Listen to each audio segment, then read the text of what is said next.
all sorted now for everyone. So it's crucial at the moment because of COVID, biodiversity loss and climate change really changing everyone's lives and making uncertainty more present for us all. And society's environments change. And so we need to really be more creative and committed to making financial health and financial inclusion a reality for everybody. We have with us today 4 people who are actively involved in this work on a day-to-day basis.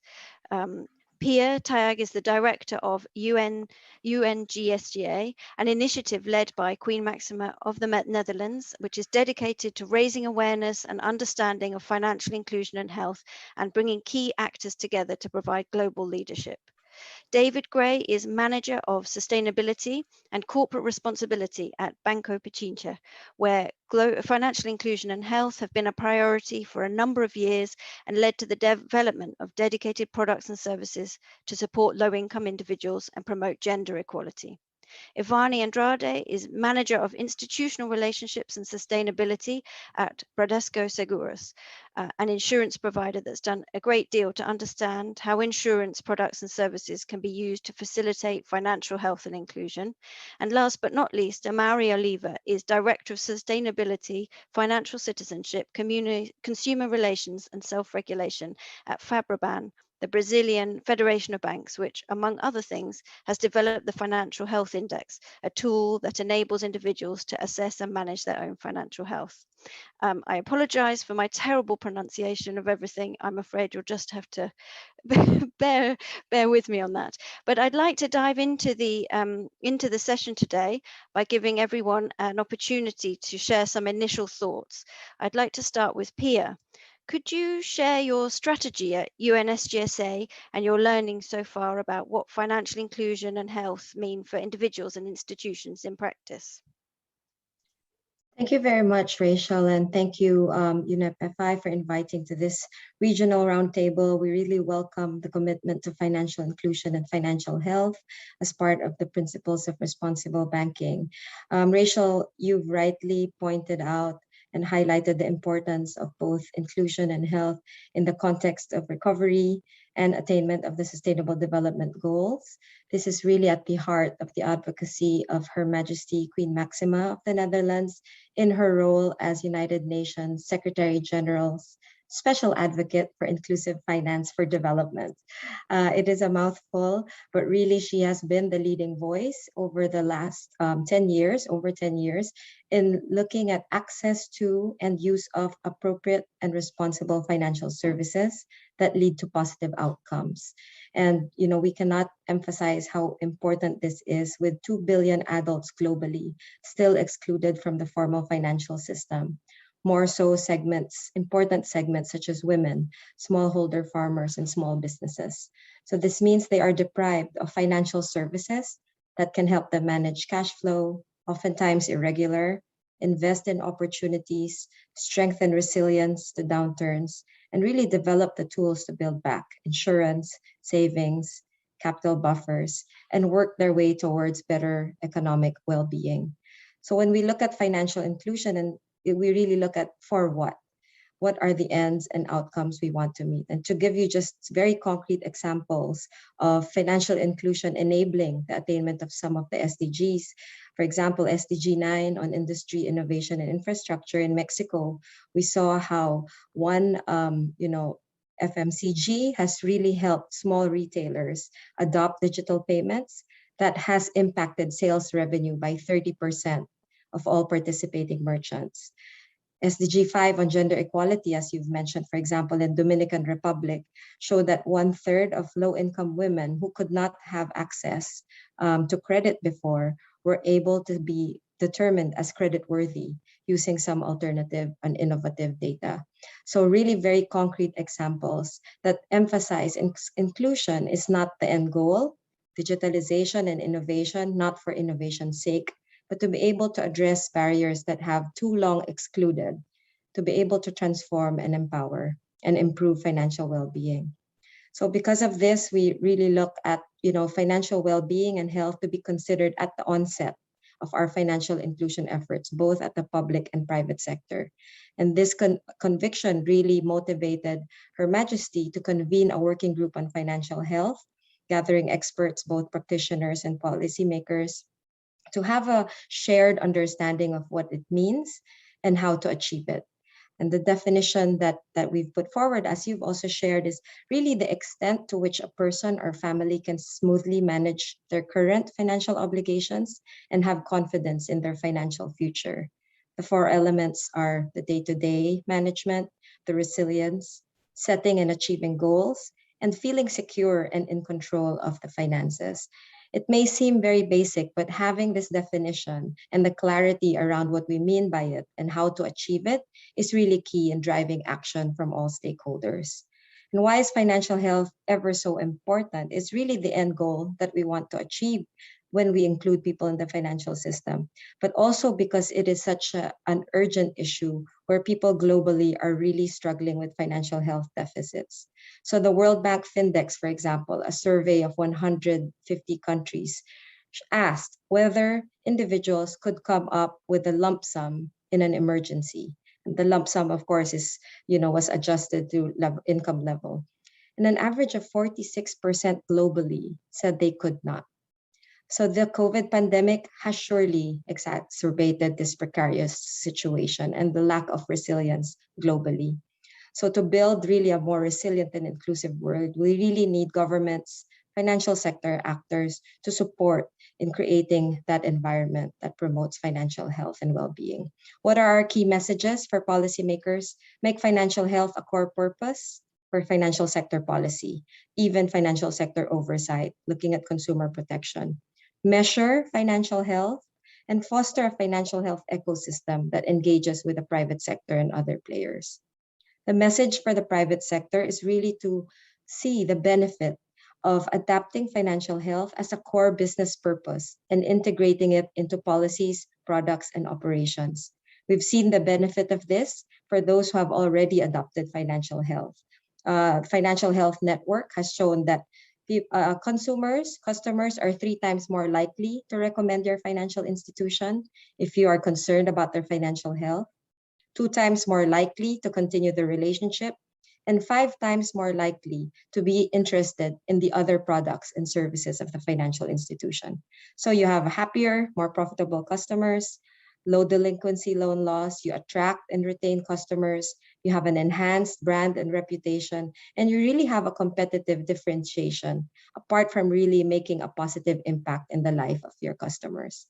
The next message is really measurement, both in the public space and within companies, measuring the financial health of your consumers, your customers, and even your employees. And this will really take, the working group is really looking at indicators that we could use that could be compared cross-country so we can benchmark progress. CAF has done a great job in the region in trying to do this already and try to work with an essential, a nationally relevant, but also globally comparable set of indicators to measure financial health.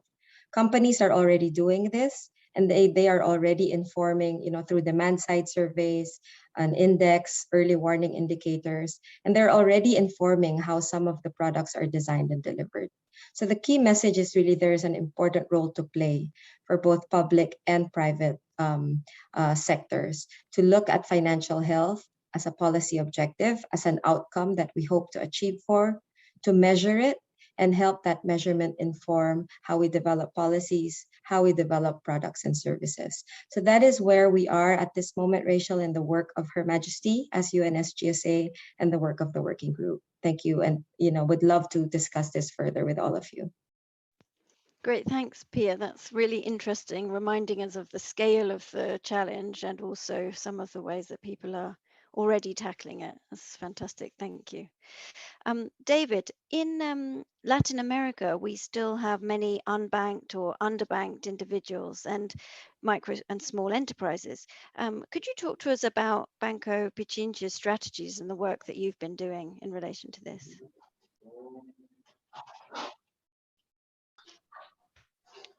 Encantado. Muy buenos días. Yes, I'd be happy to do that. Good morning to everybody. I'm going to be sharing my screen right now so that I can show you the Banco Pichincha case in a better, easier way. I hope that you guys are going to be able to hear me.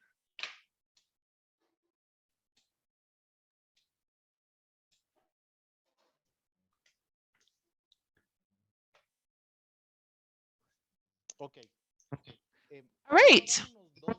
So I'm going to give you a little bit of information here. So to put in context the situation that we're living in Ecuador. So 85% of financial system service points are located in 5 of 24 provinces. That shows us just how concentrated the offer of services, financial services, are in a minority of provinces and people as compared with the rest of the provinces that have a very limited access to financial services, not only the bank, but the financial system in general. And maybe the most impactful number is the one that says that 49% of Ecuador's population does not have access to a formal banking system. So what does this mean?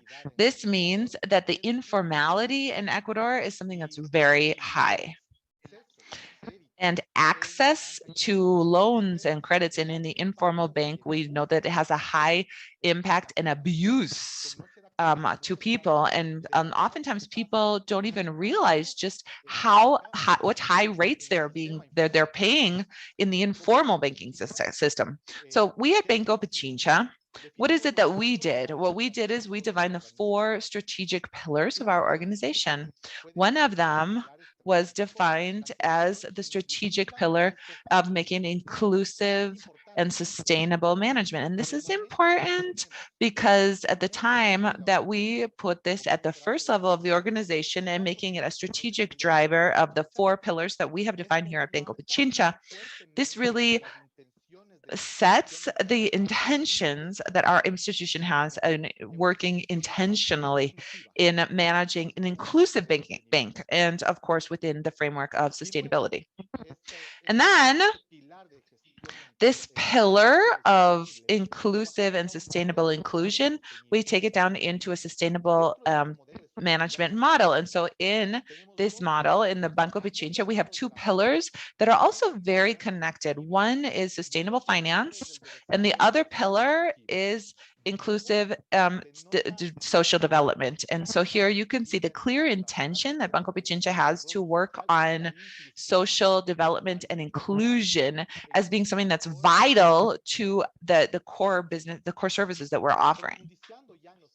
So going a little bit deeper into this financial inclusion, and just to give you a little bit more, some more figures to see what it is that Banco Pichincha does as the largest private bank in Ecuador. We have 500,000 clients in microfinance, and they have access to products and services through 2 different methodologies, a group methodology and an individual methodology. We, in the framework of financial inclusion, we really are concerned about protecting our customers and the whole base of the pyramid. And we were the first institution to be certified in Smart Campaign and the 7 client protection principles. We received a 4 out of 5 star of social qualification in social performance, which many of you, I'm sure, are aware of. And we have 2.7 million in our small and micro businesses stock. And so we've really worked in this segment, and we have become the main small and micro business bank in Ecuador. And so giving you some specific examples of where we have this strategy, where let's talk about the development of women. So here I'm not going to go into all the different products that we have for women, but this has been one of the intentional strategies of Banco Pichincha to close gaps to financing that women are facing in Ecuador. So let's remember that about 50% of Ecuador doesn't have access to the banking system. So imagine the gap that still exists, especially when we're talking about women. And so we've been really intentional in defining a financial offer that can give better financial services to women and to her development in Ecuador. And so something that's real simple, but something that really made a difference is this small point here. So in Ecuador, what they say is that women, in order to get that she's got to do it with the person that she lives with. And so as a bank, we saw that oftentimes because of that signature, that she had the signature of her spouse, so oftentimes it didn't go into the productive things that she wanted to use the money for, because the man ended up taking that. And so what we decided to do is start to give out loans without a signature by the spouse. And this allowed women to not depend on a man to get access to financing. And then after that, I want to tell you a little bit more about how this intentional strategy of inclusion and with a focus on female development in Ecuador and how this is giving results. So today, 48% of all clients in small and micro businesses, we see that we have really closed the gap that we had as far as the female financing. And this is something that we've been really working on in with a lot of awareness. And so we have another challenge, which is to close the gap that women have in access when they get into when they go from microfinances to small business finances. And so we're trying to close out these gaps. And we've seen how and so we now have 16% of closing out the financing gap. We have put it out more than $1 million in reactivating businesses. And so we have impacted more than 26,000 women as far as financial education. And so having this, developed to help women in Ecuador. And so this has also brought in a lot of fund from multilateral banks to be able to support our strategy. And so just between 2020 and 2021, DFC, which of course you guys know, they have given out $250 million to push forth credits in small and micro businesses for women. So this strategy that we have been able to do in Ecuador, the multilateral bank has also come in to really support us to develop women. Also for the purpose of women is non-banking corresponding agents, that is called Pichincha Mi Vecino. More than 70% of non-banking corresponding agents belong to women in Ecuador. And then we go further into the topic of financial education, that is the offer of non-financial value. This ends up closing the loop on the topic of financial health. That is not only granting the credits and granting the loans, but also to accompany them with programs and with strategies so as to harness and promote inclusion at the base of the pyramid so that they further reach their goals. This year alone, we have informed over 1 million people. We have trained over 20,000 people, and over 14,000 people have been included in our programs. So that is what I wanted to show you as part of the context in this first part of the panel on the situation of Ecuador and what Ecuador has done and what Banco Pichincha has done in order to work in financial health, financial inclusion with the base of our population pyramid in Ecuador. Thank you so much. Thank you, David. Really interesting to see how a detailed understanding of the situation can allow you to make little adjustments that make a huge difference, and that scales up across the country. That's fantastic. Okay, Ivani, let's move to you for some opening thoughts. What does Bradesco Seguros see as the role of inclusive insurance in achieving financial health and inclusion?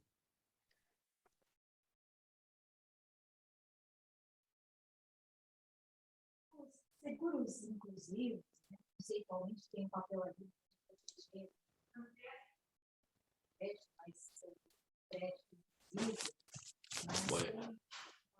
My apologies. It is I cannot hear the speaker.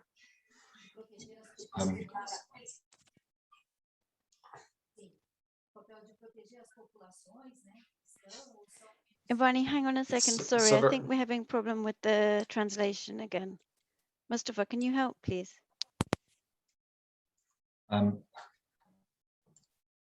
Ivani, could you please speak closer to the microphone?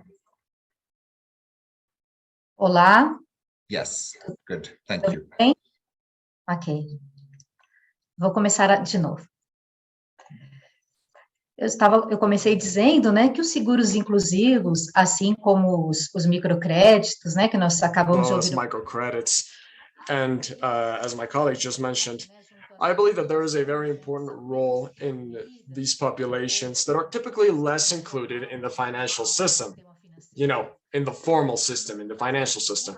And so in our case, regarding insurance, our idea is to make inclusive insurance and to include them in a protection strategies, to include middle income businesses and small businesses, and to find, of course, alternatives to benefit economic growth for these people and to make it sustainable in the long run. These plays a fundamental role regarding the use and the performance of financial services. And of course, social protection is paramount.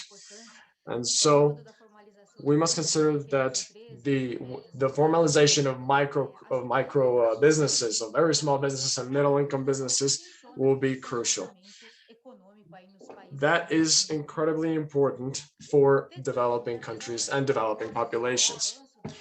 In spite of the advancements and in spite of the wide diffusion of these services, there is no shortage of needs among the public. And in Brazil, in spite of a very considerable effort done on behalf of those who manage and regulate the market, we believe that there is approximately 350 million people who could benefit from these services in Brazil. And so we have a whole path to explore that allows for growth. And the largest part of the population certainly needs greater access to the services for financial growth and for financial health improvement strategies. Same thing applies for flexibility of contracts, simplification of contracts, and to move out a series of processes that are quite bureaucratic and that really slow down the process in which these people may interact with the system and make a better relation with the whole financial system. So for inclusion services, it is important to include production, education, and diffusion of these services. And we must understand the services in order to trust these services. These services and these insurance has worked hand in hand with academics, with the states, and with many other academic actors that allow us to diffuse knowledge on these services, and includes other actors that allows us to, again, place strategies around the country so that we can further educate people and to really convey the importance of insurance and of financial insurances for the people. So low cost services for entrepreneurs and for the most disadvantaged sectors of the population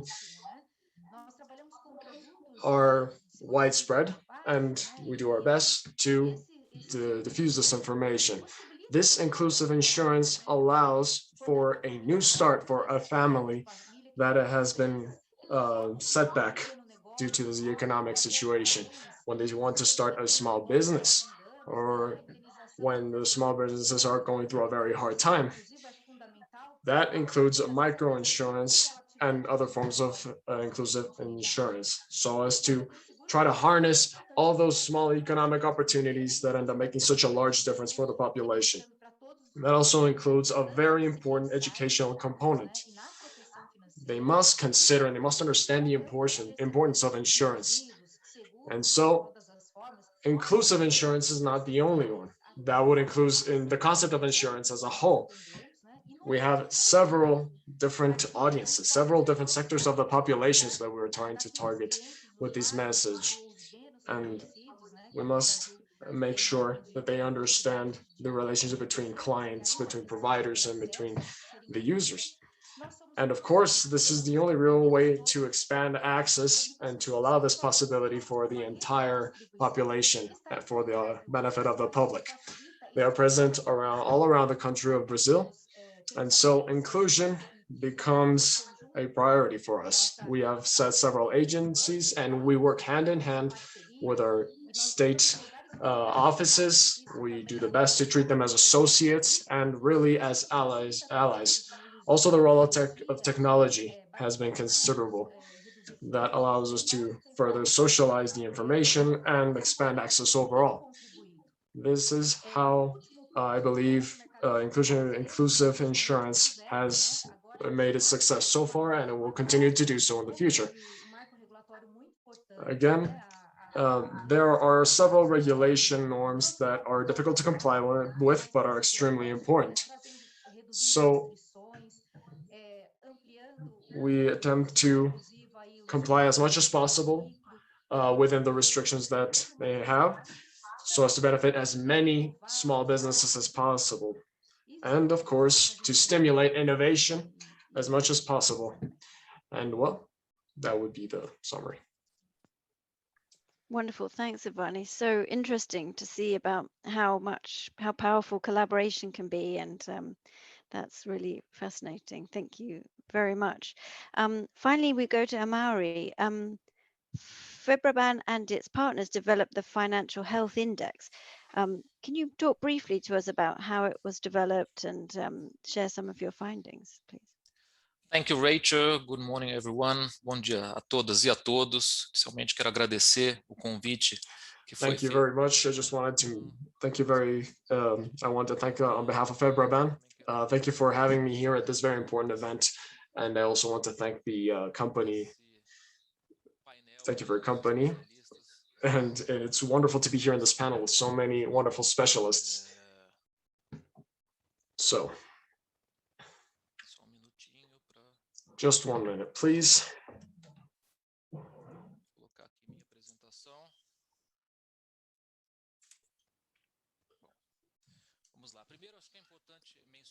Okay, so the first thing is very important to say that regarding financial health in Brazil, that is an alliance with our central bank. So we have to work with the central role of our banking institutions to further the model that is as efficient and as inclusive as possible. And so we have actions at local and regional levels to attend the main challenges in social and environmental matters. We have to acknowledge that they are great challenges. So we have to consider its role regarding biodiversity and poverty. And that really affects our countries a lot. And so with the different spheres in the public sector as well as in the private sector. When we think about financial health in our panel today, we try to find the sustainable development goals. We can see several different aspects that trying to eliminate poverty, decent work, economic growth. They're just a couple of those sustainable development goals. And in Brazil, we have act on toward financial citizenship under 3 major pillars.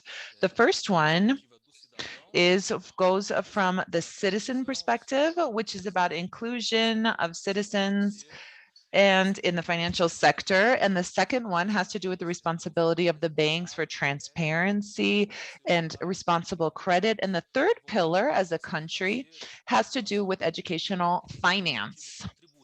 And financial education, sorry. And so we're putting together to have a better and more healthy finances. And so it's to that effect that we're working here in Brazil on financial health together with the central bank and also with more than 70 specialists that participated in this project. So here I'm mentioning that we put together a new concept that didn't exist in Brazil or before, which here you can see that we have the ability of Brazilian consumers to meet their current financial obligations, to be able to make good financial decisions, and to have discipline and self-control to feel secure about their financial future. These are all components that have the freedom to make choices for the different consumers. And so what we're trying to do in these different models that exist in the world, we're trying to bring them into our reality in Brazil. So the new indicator has two main objectives. The first one has to do with the individual of the consumer so that they can have a personal diagnosis within Brazil from different cities, and to be able to also, this goes along with financial health in their evolution. And at the same time, they also give us the opportunity to have added to this that has to do with average of financial health in Brazil. This really helps us in the academic side, as well as how this has to do with financial education and also the banking sector. And also how to develop more and more products and services that help the consumers and customers. So this survey was done with over 5,000 interviews in our country on this issue from all the different regions and cities and genders.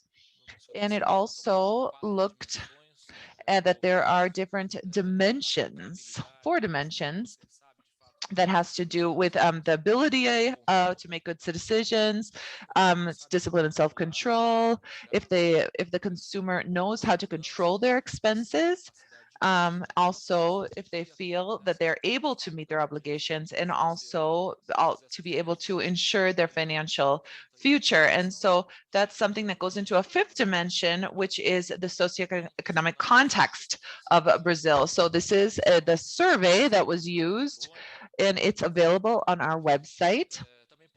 And you can also hear that it's been, we have had this in an offline survey also with 15 different questions that goes from 0 with a different range from 0 to 100.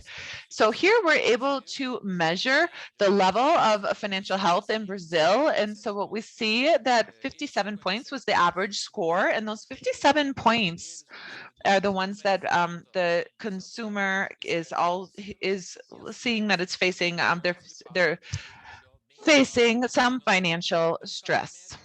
And so the average in Brazil means that Brazilians are in a range, a normal range, and balancing out, and that they're starting to go into a situation where they're, in more of a balanced range. And so the survey also identified some rather interesting things, which is the responses by the interviewees. We see that people are struggling to obtain a structured financial life and trying to pay their monthly bills. And it's difficult for them to have emergency funds. And so in the pandemic, we saw that that's something that people really do need to have. So the different indicators, 69.4% of the interviewees said that they spend the same or as much as they make or more than what they make. There's also very few people that have reserves that they need if they need to take on some sort of emergency, which is only 21.9% could pay for an unexpected expense, but 65.7 are think quite a bit before they spend any money. And finances are reasons that cause a lot of stress for people. And they said that one way or another, almost 60% said that that really does affect their family life. I would also like to look here and see that this is a new opportunity. The survey says that Brazilians also feel the need to get more information about finances, and also that they feel uncertain about their future and their financial future. And so that means that there's a lot of opportunities here for financial education. So of the people who were surveyed, very few of them, only 34%, feel that they're able to recognize a good investment when they see it. And only 37.9% said that they think that they need to get some help on this.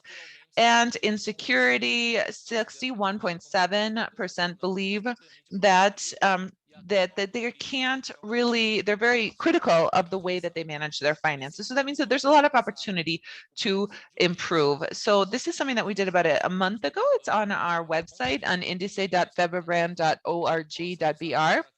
And so if you can help, this can be add new components to make a personal diagnosis and also to validate the policies and think about new policies that we could develop to take on these challenges, not only in Brazil, but with all of the other colleagues that are here with us today. And so I look forward to continuing to speak about this moving forward. Thank you very much for inviting me here from the Brazilian Federation of Banks. Wonderful, thank you, Mari. That's really fascinating insight you've been able to gain. Looking at the time, we're actually not far off the end of our session. So I want to invite all of the panelists just to share briefly one more thought. I was thinking it would be interesting to hear the most important thing you've learned through your work to help others who are thinking about either building on their own work within their own bank or starting out. So maybe we could go back to you, Pia, and we've only got about 5 minutes. So if you could just keep it really short, that would be super, but it'd be really good to hear. Thank you. Great. Thank you, Rachel. I really enjoyed all the examples we saw today. I think my key takeaway is that there's already so much work being done, in the region and globally that we could all benefit from. And so sharing of information and knowledge just on how these companies are already deliberately taking strategies to look at the financial health of their customers, to designing based on barriers that the clients are facing and the needs and preferences of their clients. So much examples of opportunities for cross-industry partnership, especially with these more digital ecosystems, on how private collaboration could also, bring about more of these opportunities around financial inclusion. I think we heard all of that today, and I think we will see a lot of these examples as well globally. And so again, sharing information, keeping these platforms open for more evidence to share, so that we could really build a network of champions that are looking at financial inclusion and financial health, not of course, with all of its development outcomes, but also looking at the private sector lens, the business case, and the value proposition it makes for institutions and your customers. And so, we really laud the effort on the building commitments around the principles. And, more important than these commitments, what will be the actions taken and how will we share that knowledge? The UNSGSA will also be launching 3 products this month that are products of the working group, the financial health working group. So on policy, on private sector, and also the importance of measurement. We saw in Brazil's case how much insight we really can get in measurement. And so really looking at how we could build this up more globally. So that's really my key takeaway, Rachel. I'm happy to make sure this is just the start of a conversation moving forward. Thank you. Great, Pia. Yeah, really good. Thank you very much. David, how about you?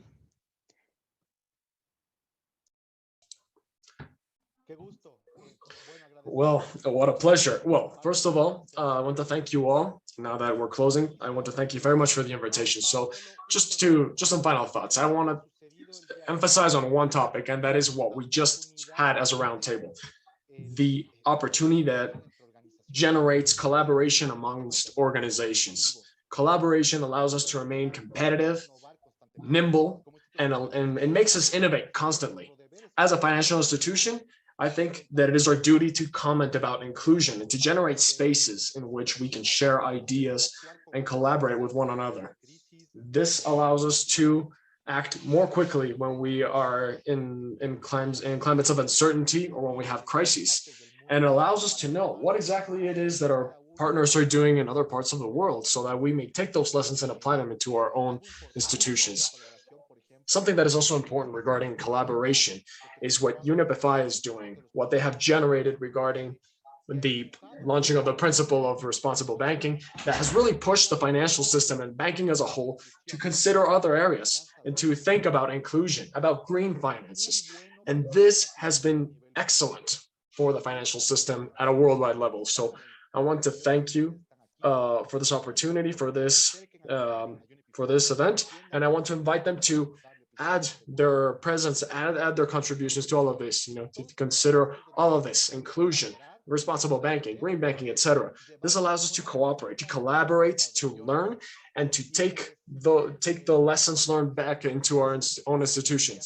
So when we are in our preparation sessions, they tell us, look, you should consider what your dream is regarding health, financial health and inclusion services. My dream for Ecuador is that, look, 50% of the people in Ecuador are not in the banking system. And I want to close that gap. They are people who are part of the informal economy. They pay rates that hinder their own financial health. And my dream is to close that financial gap for women, especially in Ecuador. Thank you so much. Wonderful. Thank you, David.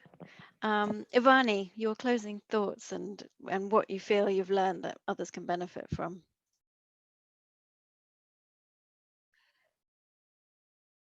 Sim, eu agradeço novamente o convite.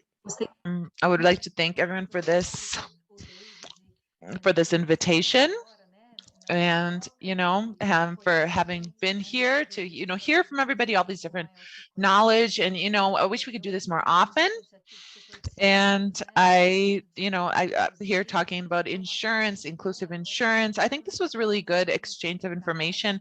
So when we talk about sustainable development, microfinances, when we talk about inclusion, it's really important for us to work on those products together with more sustainable development, and we are able to work in partnerships. And so I think it's really important, all the things that we talked about today. And I really believe that public-private partnerships is really important to be able to move forward with the public sector, with the private sector, to look at new innovations, so that we can work with public institutions that haven't been included in the informal financial sector. And we also have financial education, which is the way that we explain the different financial products so that people can understand, the micro businesses can also understand the best way, and so that we are able to respond and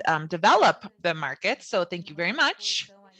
And I'm here, and I look forward to having future invitations from you. Wonderful. Thank you, Ivani. And finally, Amari, your thoughts.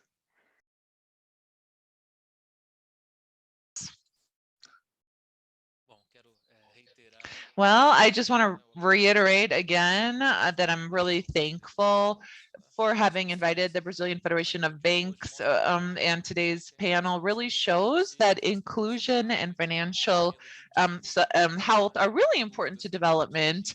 And there's no question about that. And it's also really important to look at the different particularities of each region, of each segment, in the structuring public policies and financial education, naturally the different products that for the people who don't have access to the banking system, or consumers who are living under a lot of financial stress. So in Brazil, we've taken a really major step, and there's many other initiatives. And so I hope to have future opportunities to talk to you about those things. But with the help of the regulator, we have a really wide agenda of cooperation with financial education with the Central Bank of Brazil. And so now that we understand the dimensions of the impact of the financial health of different people, and that really helps us to help think about better focused actions and more effective actions to be able to really take on these challenges. So the banking sector in Brazil is working on that agenda, and with the different, looking for responsible banking, also, providing important commitments. We have set goals, and we look at the impact of the decisions that we make and the economic impact in the post-pandemic. It's going to be really important to have investment in all the different ages, to have a greener, more inclusive economy, and that's something that can contribute to give more jobs and more economic growth, and that our countries of Latin America and the Caribbean have a lot of potential to benefit from these development models. And I really believe that the banks have a really important role in that transition to a more resilient economy, a more inclusive and fair economy. And so I really hope that we can keep working toward better financial health. And I hope that for the next time that we're together, the next roundtable, that I'm able to bring a new index of financial health in Brazil that's going to be better, and so that we can see the progress that we can make with the cooperation of the market and public authorities and local, regional, and international cooperation. That's going to be really important for us to take on the major challenges that we have. And thank you so much for inviting me today. I really enjoyed it. Thank you so much. So I'm hearing really strong messages coming from all the panelists about the need to share information and share examples of things that are working, to really collaborate, to have partnerships between different types of organization and entity, and to understand the specific needs of the people who we're working to try and provide financial inclusion and health products and services to, and to use that knowledge to create solutions. So that's really been fantastic. It's time to bring the panel to a close now. I'd like very much to thank our wonderful panelists, Mari, Ivani, David, and Pierre. It's been absolutely great to have you and all your different perspectives. I'm sorry we haven't had time for more conversation. Hopefully next time we can do that, but thank you so much. Thank you to the team, the team that got the session running smoothly, and to our fantastic translators who've done such a great job and allowed so many different people to engage with this session. As we mentioned, we are currently working on the commitment to financial health and inclusion amongst the signatories to the Principles for Responsible Banking. That is due to be released on the 7th of October for banks to look and consider whether you'd like to be a founding signatory to that, with the hope to launch it possibly. We're aiming to launch it before in early December. So if you're interested in that, please do get in touch with me. But once again, thank you so much to our fantastic panelists, and to all of you for joining us today. Thank you very much. Thank you. Bye-bye. Thank you. Bye-bye. Bye-bye, everyone.